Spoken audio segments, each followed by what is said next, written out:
Damai sejahtera Allah Bapa yang melampaui segala akal, kiranya memelihara hati dan pikiran saudara-saudari di dalam Kristus Yesus Tuhan kita. Amin. Horas. Shalom. Selamat hari Minggu untuk Bapak, Ibu, saudara-saudara yang dikasihi Kristus. Pagi hari ini firman Tuhan akan mengingatkan kita, mungkin akan menyadarkan kita untuk bisa berbuat lebih baik ke depan untuk Tuhan, untuk gerejanya, terlebih untuk dunia.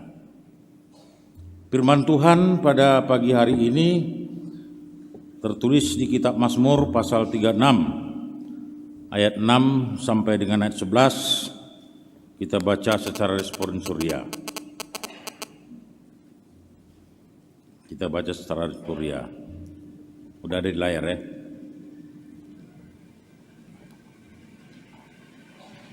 Demikian firman Tuhan. Ya Tuhan, kasih-Mu sampai ke langit, setia-Mu sampai ke awan.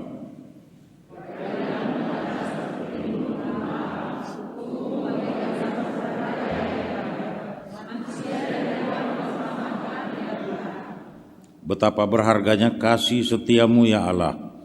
Anak-anak manusia berlindung dalam naungan sayap-Mu.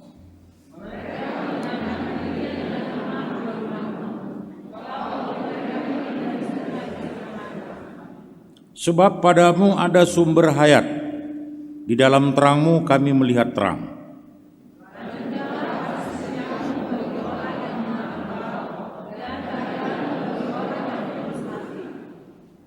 Demikian firman Tuhan.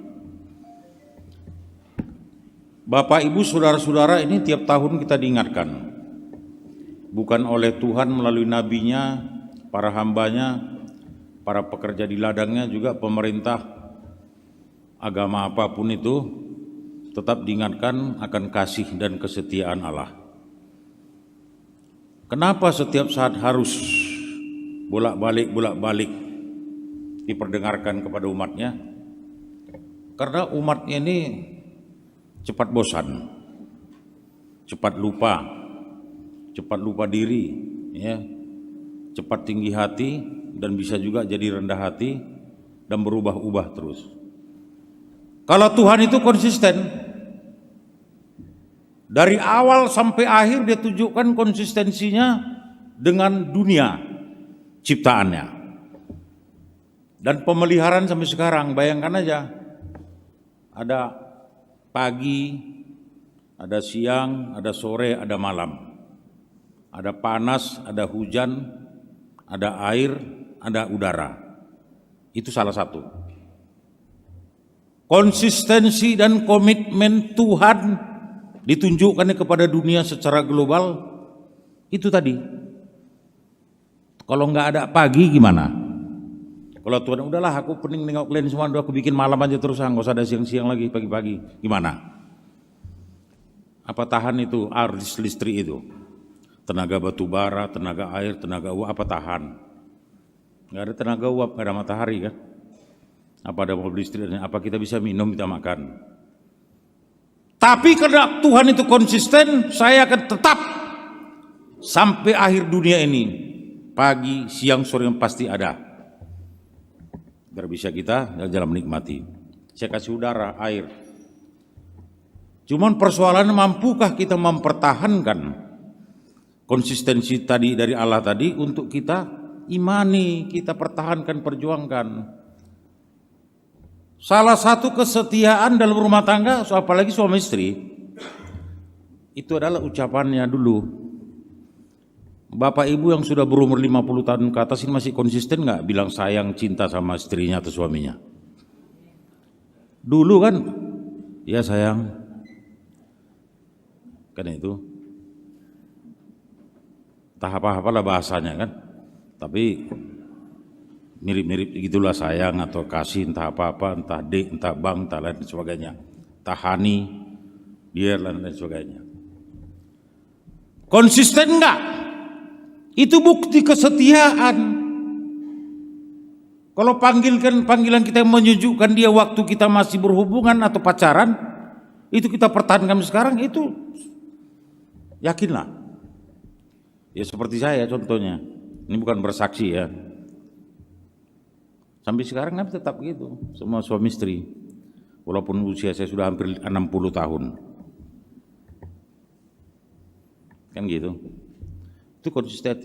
Begitu juga dengan gereja kita, Bapak Ibu Saudara-saudara. Saya kok dari mana saya bilang itu, kok NKRI, harga mati katanya. Yesus Kristus harga mati. Inilah dulu, saya bilang HKBP. Nanti Bapak Ibu jawab ya, nanti saya terangkan nanti. Bilang aja nanti harga mati. HKBP.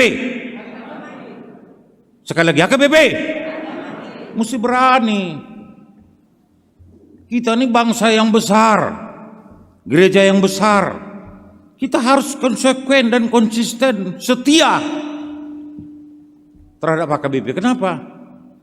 HKBP ini sudah melahirkan orang-orang beriman, orang-orang besar sepanjang sejarah selama 160 tahun.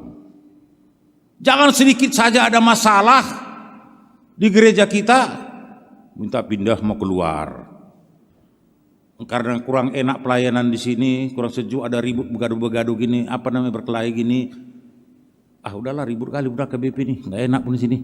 Pindah aja lah kita GBI sana lebih enak, tepuk tangan tiap hari katanya. Kan itu, joget-joget lagi ada musiknya, drum-drum yang keenakan sana lagi kita pening KBP ini katanya. Pindah dia. Sedikit permintaannya tidak dilayani gereja, masalah surat ini pernikahan apa entah maluan entah apa surat semuanya keabsahannya. Ah udahlah repot kali dah KBP ini rumit. Banyak kali peraturan begini-gini, udahlah ada RPP-nya ada ini, pindah aja lah kita katanya. Begitu juga anak-anaknya. Ah, di HKBP ini paling banyak duit katanya, uang guguan inilah, ke donasi dana pensiun lah, ke sosial inilah, yang matilah inilah, kena apa namanya pulau rupat lah, tahap apa lagi tim ini.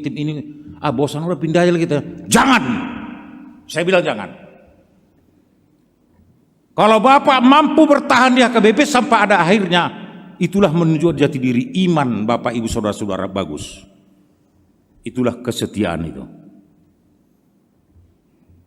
Kesetiaan. Sama dengan suami istri juga itu. Sayang, kasih ini apa katanya. Kesetiaannya hancur di tengah jalan. Karena persoalan ekonomi, persoalan kecemburuan, persoalan idealisme, persoalan lain-lain, pecah.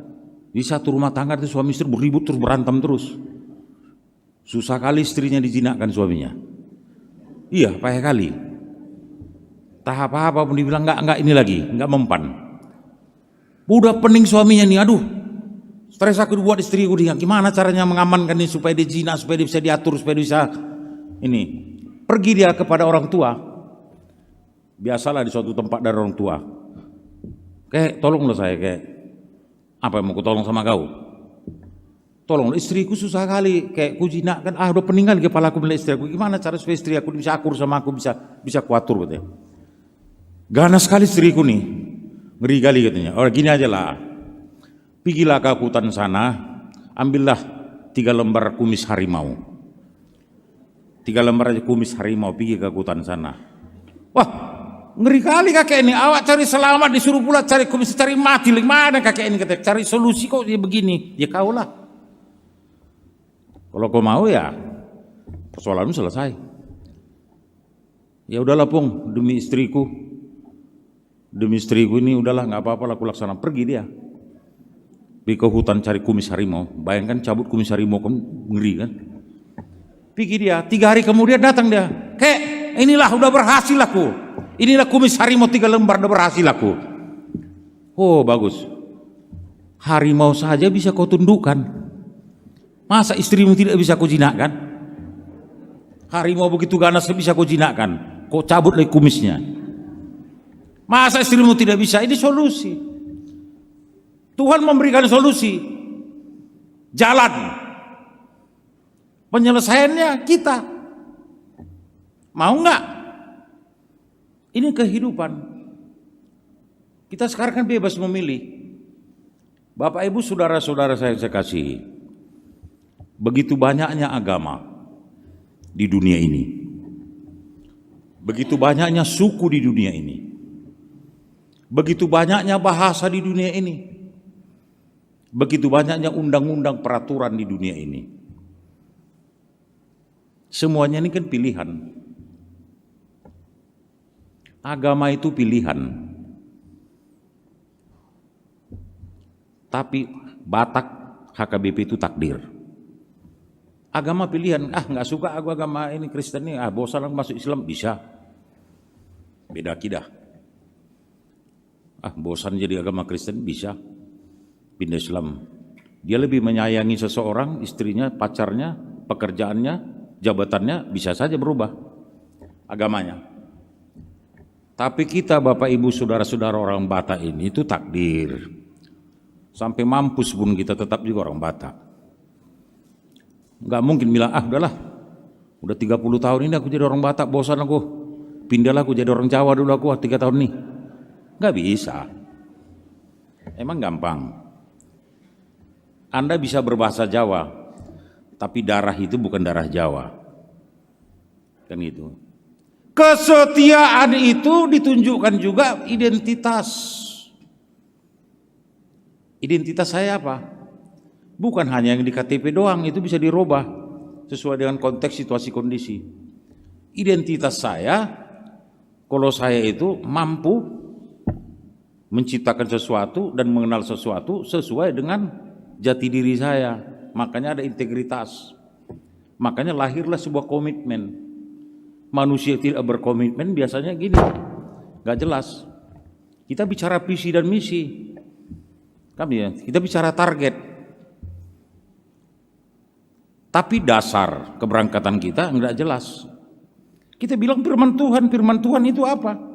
Itu kan yang diucapkan firman Tuhan. Percaya enggak dengan ucapan itu? Percaya, saya percaya yang ada dalam Alkitab ini adalah firman Tuhan. Mereka bilang tidak. Apalagi si Waloni yang kurang benar itu kan, yang enggak beres itu. Kitab itu, Injil itu palsu katanya. Itu hak dia. Karena penjahat juga punya hak kan. Makanya Tuhan juga yang menciptakan seluruh dunia ini udah termasuk penjahat di situ. Penjahat. Gambaran iblis pada masa lalu itu ular ya. Ular. Ditanya siapa duluan diciptakan Tuhan? Manusia apa binatang? Saya bilang binatang. Berarti binatang ini lebih senior dari kita. Berarti dia lebih pintar. Seperti ular, dia pengaruhi manusia itu. Ular itu masih ada di dunia ini. Tapi dipakai orang, diberdayakan orang untuk mempercepat proses pembangunan juga.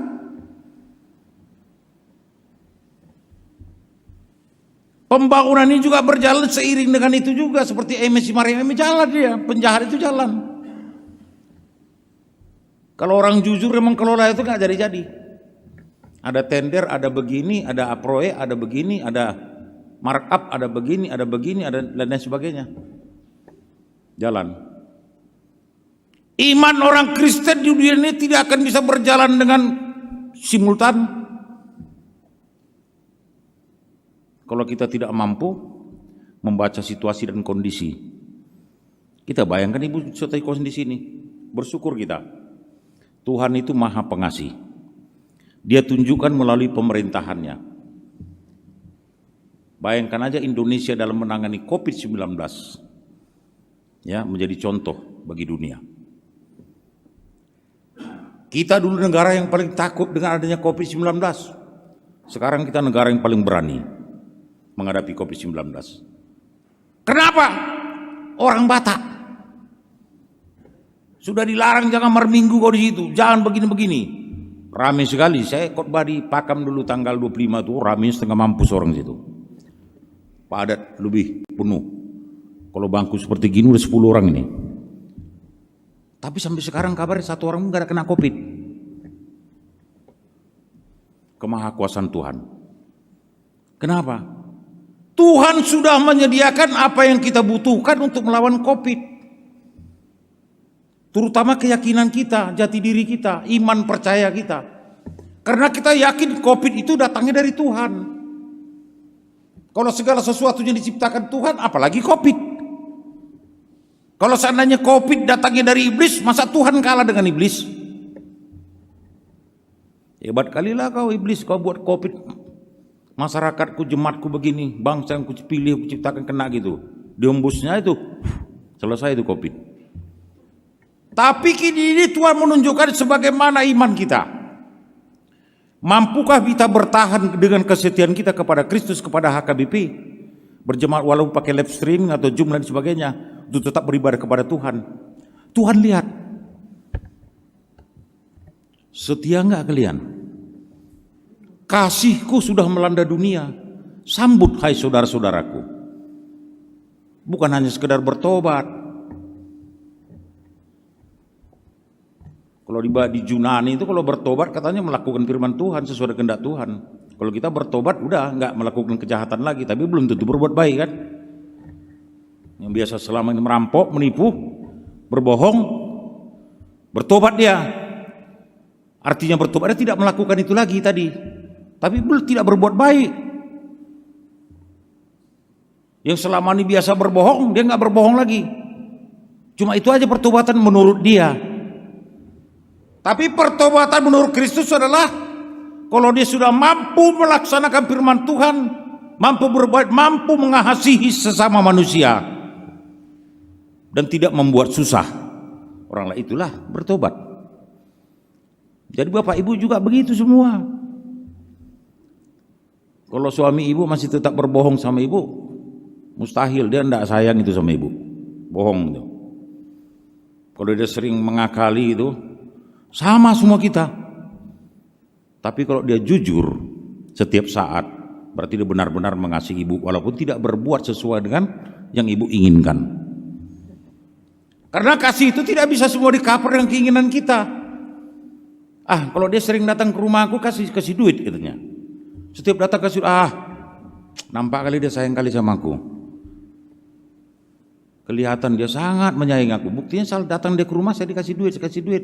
Berarti dia oriented, money oriented. Sayang itu money oriented. Aku selalu nengok bapak itu. Terus-terusan aku dimarahinya. Tanda kali dia sayang sama saya. Kalau nggak dimarahinya aku dulu disenggak-senggaknya dulu, udah mati aku di jalan sana.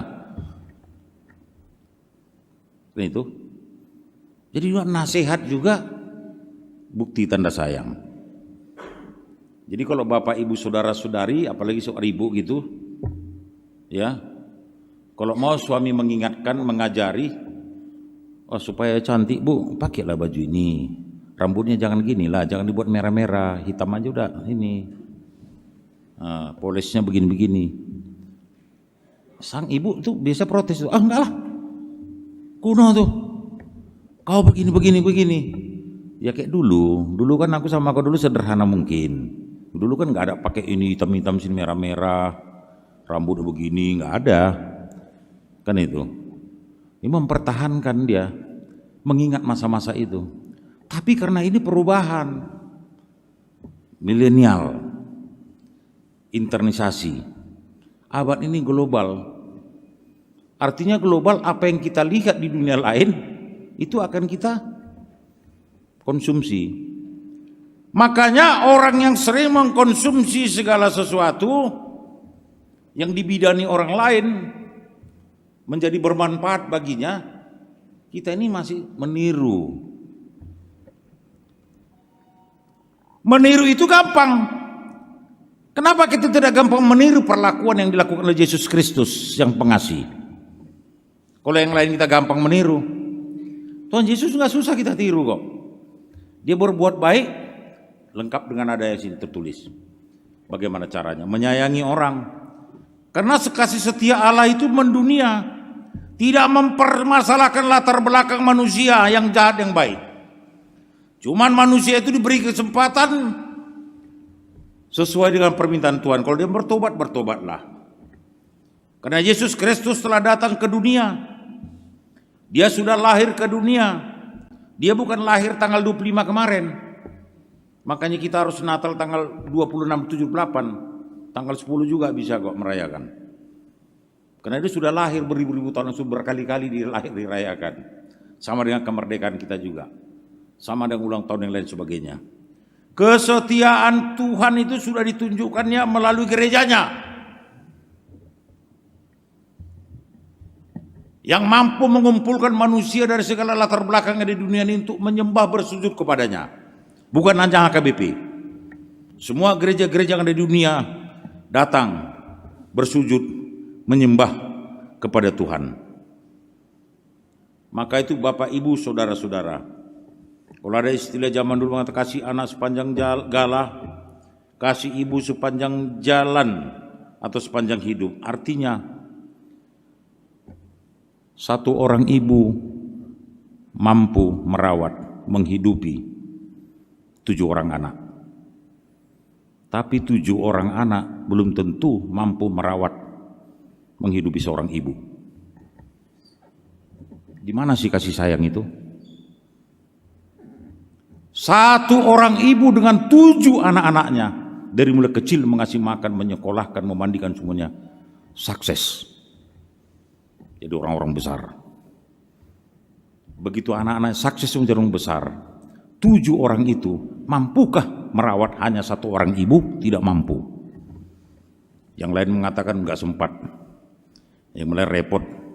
Yang lain, udah panggil aja ini babysitter, panggil aja pembantu, ini urus banyak dokter bisa kita gaji banyak itu. Tak seorang pun mampu. Kasih itu masalah prioritas,